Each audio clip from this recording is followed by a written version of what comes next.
பெரம்பலூர் மாவட்டம் குன்னத்தில் நடைபெற்ற இந்த சம்பவம் ஏற்புடையதல்ல, விடுதலை சிறுத்தைகளுக்கு ஏற்புடையதல்ல. ஏற்கனவே இது ஆர்ப்பாட்டம் என்கின்ற பெயரில் விடுதலை சிறுத்தைகள் மாவட்ட செயலாளர் அறிவித்திருந்தார்கள். எங்களுடைய தலைவர் எழுச்சி தமிழர் தொல்காப்பியன் திருமாவளவன் அவர்கள் உடனடியாக மாவட்ட செயலாளரை தொடர்பு கொண்டு இம்மாதிரியான ஆர்ப்பாட்டம் தேவையில்லை என்று அறிவுறுத்தியிருந்தார்கள். ஆனாலும் அந்த செய்தி மற்ற விடுதலை சிறுத்தைகள் தோழர்களுக்கு தெரியவில்லை என்பதால் அவர்கள் அங்கே வந்திருந்தார்கள். வந்திருந்தவர்கள் மீது திமுக தோழர்கள் கல்லெடுத்து எறிந்து மிக மோசமான ஒரு வன்முறை செயலை அரங்கேற்றியிருக்கிறார்கள். இது ஏற்புடையதல்ல. எங்களுடைய தலைவர் அவர்கள் இம்மாதிரியான வன்முறை சம்பவங்களுக்கு எப்பொழுதுமே இடம் கொடுக்கக்கூடாது என்று சொல்லியிருக்கிறார்கள். நாங்கள் திமுகவை இன்றும் நேசிக்கக்கூடியவர்கள். கடந்த 5 ஆண்டுகள் அவர்களோடு பயணப்பட்டோம். 5 ஆண்டுகள் மட்டுமல்ல, அதற்கு முன்பும் பயணப்பட்டோம். ஆகவே தனிப்பட்ட முறையில் மரியாதைக்குரிய அண்ணன் ஆர் ஆசா அவர்கள் விடுதலை சிறுத்தைகள் மீது என்ன வருத்தமோ கோபமோ தெரியவில்லை. ஆனால் நாங்கள் நாகரிக அரசியலை மேம்படுத்தக்கூடியவர்கள், நாகரிக அரசியலை விரும்புபவர்கள், விடுதலை சிறுத்தைகள் எப்பொழுதுமே அந்த அரசியலை முன்னெடுப்பவர்கள். ஆகவே இது விடுதலை சிறுத்தைகளுக்கு ஏற்புடையதல்ல என்பதை எங்களுடைய தலைவர் அவர்கள் வலியுறுத்தியிருக்கிறார்கள்.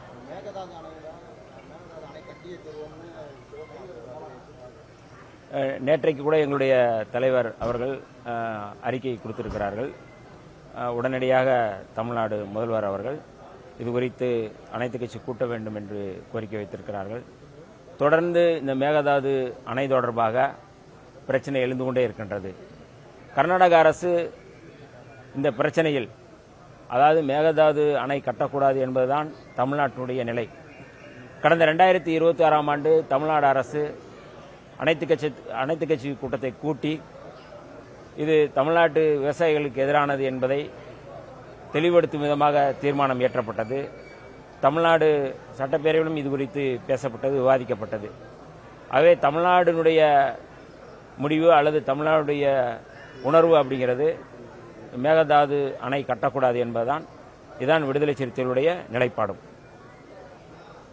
குதிரை பேரம் தொடர்ந்து தவறுதல் நடைபெறும் சொல்லியிருக்காங்க. அதுக்கப்புறம் அதிமுக நிறைய பேர் ராஜினாமா பண்ணிட்டு 20 நாள் கூட ஆகல, ராஜினாமா பண்ணிட்டு இருக்கிறாங்க. இது எப்படி பார்க்குறீங்க? இல்லை, இது குறித்து எனக்கு எதுவும் தெரியல. என்ன நடக்கிறது என்று எனக்கு எதுவும் தெரியவில்லை. ஆனால் தமிழ்நாடு அரசியல் என்பது, இன்றைக்கு நடக்கின்ற அந்த அரசியல் என்பது ஒரு நாகரிகமான அரசியலை நோக்கி நகர வேண்டும் என்பதுதான் விடுதலை சிறுத்தைகளுடைய நிலைப்பாடு.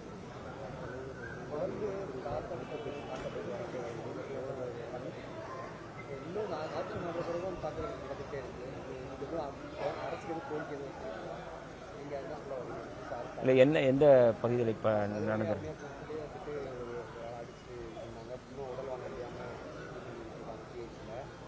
நடந்துகிட்டே இருக்கு. எப்படி பாக்குறீங்க? புகார் இந்த சமூக கட்டமைப்பில் ஏற்கனவே நாங்கள் தொடர்ந்து சொல்லி வருகின்றோம். இந்த சமூக கட்டமைப்பு என்பது அப்படி இருக்கின்றது. இதை தடுத்து நிறுத்த வேண்டிய பொறுப்பு எல்லோருக்கும் உண்டு. தமிழ்நாடு அரசு இந்த பிரச்சனையில் இன்னும் கூடுதலாக கவனம் செலுத்த வேண்டிய தேவை இருக்கின்றது. இது குறித்து நாங்கள் கட்டாயம் முதல்வரை சந்தித்து இதை தடுத்து நிறுத்துவதற்கு என்ன தேவையோ, என்ன செய்ய வேண்டும் என்று நாங்கள் தொடர்ந்து பேசி வருகின்றோம். காவல்துறை இன்றும் தாழ்த்தப்பட்ட மக்களுக்கு எதிராக, தலித்துகளுக்கு எதிராக செயல்படுகிறது என்கின்ற ஒரு மிகப்பெரிய வருத்தம் இருக்கத்தான் செய்கின்றது. அதை போக்க வேண்டிய கடமை காவல்துறை அதிகாரிகளுக்கு இருக்கின்றது. அவர்கள் நேர்மையோடு சட்டம் ஒழுங்கை பாதுகாக்க வேண்டிய தேவை இருக்கின்றது.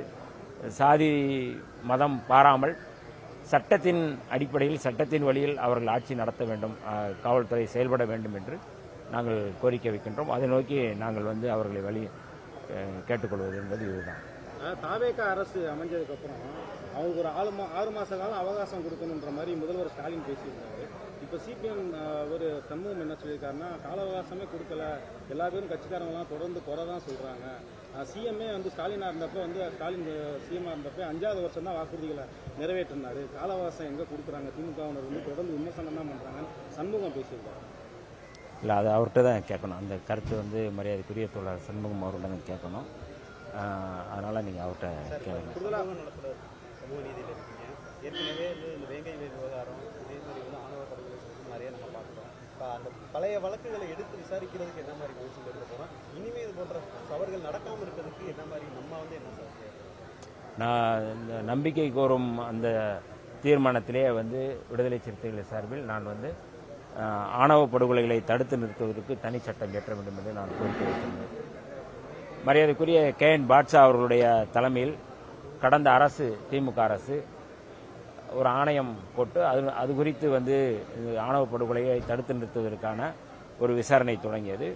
அந்த விசாரணையின் அடிப்படையில் அந்த சட்டம் இயற்ற வேண்டும் என்று நான் கோரிக்கை வைத்திருந்தேன் கட்சியின் சார்பாக.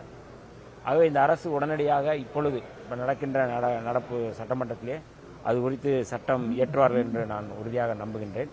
இன்னமும் கூடுதலாக இந்த பிரச்சனையில் கடந்த காலங்களை விட இப்பொழுது நாங்கள் அமைச்சரவையில் இருப்பதால் நாங்கள் அதை தீவிரமாக உடனடியாக செயல்படுத்துவதற்கான ஒரு வாய்ப்பு இருக்குது என்று நாங்கள் நம்புகின்றோம். அதை நோக்கி நாங்கள் இந்த அரசை வழி நடத்துவோம்.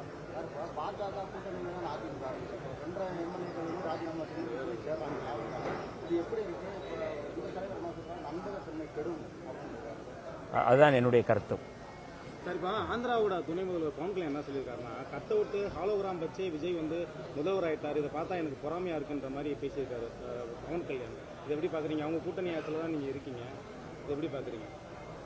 இல்லை, பவன்குமார் பவர் ஸ்டார் பவன் கல்யாண் தானே? இல்லை, அவருக்கும் அந்த மாதிரி அவர் துணை முதல்வராக இருக்கிறாரு. அவருடைய ஆந்திராவிலையும் அவருக்கு அந்த மாதிரி தான் இருந்தது. உங்களுக்கு எல்லாருக்குமே தெரியும். அந்த பகுதியில் அவருக்கு வைக்கப்பட்ட கட் அவுட்டை வைத்து இங்கே சொல்கிறார் என்று நான் பார்க்கிறேன். தமிழ்நாட்டில் எங்கே கட் அவுட்டு எங்கே வச்சிருக்கிறாங்க? அதான் அவர் எங்கே அந்த மாதிரி எங்காவது இருக்குதா அப்படிங்கிறத நான் அவங்க ஆந்திராவில் தான் அந்த மாதிரி இருக்குது. அதனால் அதை பார்த்துட்டு இங்கே தமிழ்நாட்டில் இருக்குன்னு சொல்லிட்டு அந்த மயக்கத்தில் சொல்கிறாரு அப்படிங்கிறத நான் பார்க்குறேன்.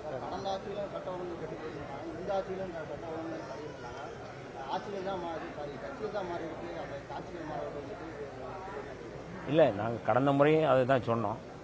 இப்போ 10 நாள் கூட ஆகலை இன்னும் இந்த ஆட்சிக்கு உடனே இந்த மாதிரியான குற்றச்சாட்டுகள்ங்கிறது ஒரு உள்நோக்கத்தோடு சொல்லப்படுவதாக நான் பார்க்குறேன். நான் 10 நாள் கூட ஆகலை அவர் முதலமைச்சராகி இன்னும் 10 நாள் கூட ஆகலை. அப்போ 10 நாளுக்குள்ளே இந்த மாதிரியான குற்றச்சாட்டை சொல்வதற்கான நோக்கம் என்ன என்பது எல்லாருக்குமே தெரிந்தது. இன்னும் இந்த அரசு முழுமையாக இந்த சட்டம் ஒழுங்கை கைப்பற்றி அல்லது சட்டம் ஒழுங்கை நிலைநிறுத்துவதற்கு இந்த அரசுக்கான கால அவகாசம் இருக்கிறது. இப்பொழுதுதான் அதிகாரிகளை இன்றைக்கு தான் ஏடிஜிபி அவர்கள் இன்றைக்கு தான் பதவி ஏற்றிருக்கிறார். நிறைய அதிகாரிகள் இன்றைக்கு தான் பதவி ஏற்றிருக்கிறாங்க. எல்லாருமே ஒரு ஹானஸ்டான ஆஃபீஸர்ஸ் தான் இன்றைக்கி எல்லாம் பதவி ஏற்றிருக்கிறாரு. ஆக இனி இவர்கள் எப்படி செயல்படுறார்கள் என்பதை பொறுத்து தான் எங்களுடைய விமர்சனம் வரும். கட்டாயம் தமிழ்நாட்டு மக்களுடைய உணர்வுகளை பிரதிபலிக்கக்கூடிய, தமிழ்நாட்டு மக்களுடைய அந்த எண்ணத்தை நடைமுறைப்படுத்தக்கூடிய வகையில் தான் இந்த ஆட்சி இருக்கும் என்று நாங்கள் நம்புகின்றோம். விடுதலை சிறுத்தைகளும் அப்படித்தான் நாங்கள் செயல்படுவோம்.